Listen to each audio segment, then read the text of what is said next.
नमस्कार दोस्तों, court marriage consultant के इस वीडियो में आपका स्वागत है। मैं हूं आपका अपना लॉयर हृदय कुमार। दोस्तों, आज हमारे बीच एक नया कपल जो उत्तर प्रदेश से हैं, इनसे मैं आपका परिचय कराऊंगा। हमारे द्वारा यूट्यूब पर केवल और मात्र केवल उन्हीं कपल्स के वीडियो अपलोड किए जाते हैं जो कपल स्वेच्छा से अपना वीडियो यूट्यूब पर अपलोड कराना चाहते हैं। कराने के लिए तो हमारे द्वारा डेली कई शादियाँ कराई जाती हैं और उनमें से कुछ एक के वीडियो अपलोड किए जाते हैं। इस वीडियो के माध्यम से आप जानेंगे विनय और पिंकी ये कई दिन पूर्व अपने घर से निकले हैं और आज हमारे पास कोर्ट मैरिज करने के लिए उपस्थित हुए हैं।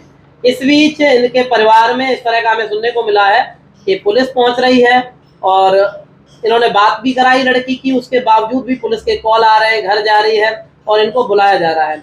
तो इनके साथ यदि ये बालिग हैं और ये मैरिज भी कर चुके हैं तो किस तरह की क्या समस्या हो सकती है, या इनको पुलिस का प्रोटेक्शन मिलना चाहिए, या पुलिस इन्हें अरेस्ट कर सकती है या जेल भेज सकती है, क्या इनके साथ हो सकता है, उन सब बातों पर चर्चा करने से पहले मैं इनसे आपके परिचय कराता हूँ। आपका क्या नाम है? विनय कुमार। विनय। और आपका क्या नाम बेटा? पिंकी। दोनों ही प्रतापगढ़ से हो जी। तो ये जो शादी की है पिंकी, आपने मर्जी से शादी की है जी? मैंने आपसे पूछा था आप जब पहुंचे थे तो कि भाई मर्जी से आए हो या नहीं? अपनी मर्जी से आए। आप अपनी मर्जी से आए हो, ठीक है। आज जैसे आप हमारे यहाँ पर उपस्थित हुए जी, तो कई कपल्स का ये डाउट रहता है कि कहीं ऐसा ना हो कि बहुत सारी जगह पर जो प्रोसीजर है उसमें लंबा टाइम लेते हैं।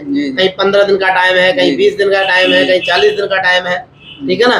या फिर जो सेम डे कराते हैं तो नोटरी वगैरह पे मैरिज करा दी जाती है। तो लोगों को रहता है कहीं ऐसा ना हो हमारे साथ भी ऐसा हो जाए। तो आपकी जो हमने मैरिज कराई है वो पहले आर्य समाज रिचुअल्स कराए हैं, आर्य समाज मंदिर से मैरिज कराई है, इसी तरह से मैरिज हुई आपकी जी। उसके बाद रजिस्ट्रार ऑफ मैरिज जी, certificate of registration of marriage का ये सर्टिफिकेट है जी सर। रजिस्ट्रार ऑफ मैरिज की कोर्ट में दोनों को प्रेजेंट किया है जी। वहाँ बायोमेट्रिक वगैरह हुए थे आपके जी, ठीक है ना जी सर। वहाँ से सर्टिफिकेट आपका जारी हुआ है जी सर। ऑनलाइन आपने ये चेक कर लिया जी सर, ठीक है। अब बात कर रहे हैं, देखिए जो पुलिस वाला मामला है जी, मैरिज आपकी लीगली तरीके से हुई है जी। ये आज दोनों मेरे सामने आप पति पत्नी के रूप में आप बैठे हैं, ठीक है ना। तो होता क्या है कि पुलिस क्यों, आपने जब पुलिस को बता दिया कि भाई हमारी ये एज है, हम दोनों बालिग हैं, हम दोनों मर्जी से, आपने ही बात की थी पुलिस से जी सर? बात। तो क्या पूछा गया था आपसे? वो पूछ रहे थे कि आप अपने मर्जी से आए हो, हमने बोला हाँ हम अपनी मर्जी से आए हैं, ठीक है। तो फिर उन्होंने क्या कहा? फिर उन्होंने बोला घर आ जाओ फिर चले जाना। अच्छा, तो आपने कहा मैं नहीं घर आऊंगी? नहीं सर, मैंने बोला आऊंगी, मेरी तबीयत ठीक नहीं है। अच्छा, जब भी मुझे थोड़ा सा तबीयत ठीक होगी उस समय मैं घर जाऊंगी। तो कहीं ना कहीं कपल के मन में ये डाउट रहता है कि भाई पुलिस के पास जाएं, पुलिस कहीं हमारे परिवार के प्रभाव में काम करने लगे, रहता है ना मन में कहीं ना। आपके भी उसी तरह का डाउट चल रहा होगा।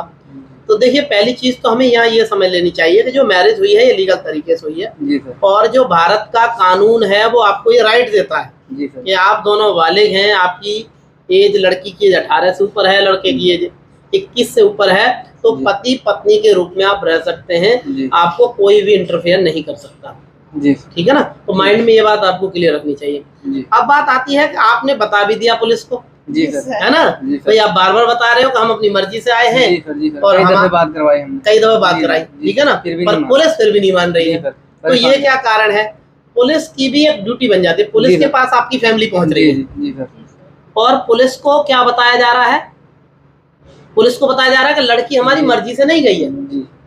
आप कह रहे हो मैं मर्जी से आई हूँ, विनय कह रहे हैं मैं मर्जी से लाया हूँ, और फैमिली कह रही लड़की मर्जी से नहीं गई है। और सर पुलिस वाले ने बोला कि लड़की के घर वाले से बात करवा दो। हाँ, मैंने घर वालों से बात करवाया तो लड़की के पापा कह रहा है मुझसे कोई मतलब नहीं है, फिर भी वो थाने में दौड़ जा रहा है। फिर भी थाने में दौड़ जा रहा है आपको परेशान करने के लिए जी सर जी। यही कारण है ना। तो पुलिस पे वो दे रहे हैं कंप्लेंट, भाई हमारी लड़की को तो वो लड़का पहला फुसला के ले गया, या किसी हो सकता है 2-4 के और भी नाम लिखा दिए हो, इनकी फैमिली के मेंबर लिखा दिए हो, इनके कोई दोस्त लिखा दिए हो, कोई रिलेटिव लिखा दिए हो, तो वो किडनैप करके ले गए। तो आप किडनैप होके तो आए नहीं हो? नहीं सर, हम अपनी मर्जी से, आप मर्जी से आए हो। तो यहाँ घबराने की बिल्कुल भी आवश्यकता नहीं है। अब आपको ये जो सर्टिफिकेट है मैरिज के ये पुलिस को प्रोवाइड करने हैं और अपनी बात पुलिस के सामने रखनी है। साथ साथ में ये भी कहना चाहूंगा, बाय द वे आपको कोई भी किसी तरह की थाने में समस्या होती है जी सर, तो आप चाहो तो हमसे कंसल्ट कर सकते हैं, ठीक है ना। और मैं कहूँगा जहाँ आपको लग रहा हो, कहीं नॉलेज आपको लगता हो तो हमसे लेने की आवश्यकता है तो आप हमें कॉन्टेक्ट कर सकते हैं। उसकी हमारी कोई भी अलग से कैसी भी फीस नहीं होती। जी सर। ठीक है ना? ठीक है। तो आपको कभी हेजिटेट नहीं होना है, कहीं भी कोई समस्या आ रही बात करिए और आप हमसे पूछ सकते हैं क्या सॉल्यूशन है उसका। जी। ठीक है। अच्छा, दोनों अब मैरिज करने के बाद तो खुश है? जी सर, बहुत खुश है। यदि कोई कपल इस वीडियो को देख रहा है, जी, आज कितनी शादियां आपने यहाँ देखी? तो कम से कम 3-4 शादी देखी। 3-4 शादियां जी, देखी हैं जी। और आपकी कराई और वो भी साथ जी, में कराई हैं। जी सर। तो ऐसा तो नहीं कि भाई सर के पास स्टाफ कम है, नहीं, डिले हो रहा है, 3 घंटे का हम टाइम देते जी हैं, सर। जी, तो उसी टाइम पीरियड में आपकी शादी करा दी हमने। जी सर, टाइम। एक बार वीडियो में आप दोनों सर्टिफिकेट दिखाओ। ये संस्थागत सर्टिफिकेट, आर्य समाज मंदिर से जो मैरिज हुई है उसका सर्टिफिकेट है।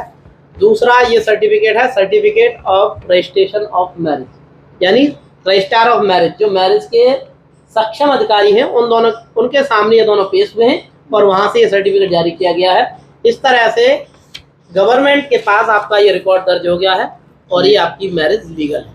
ठीक है। ठीक है ना? और इस शादी की दोनों को बहुत बहुत बधाई।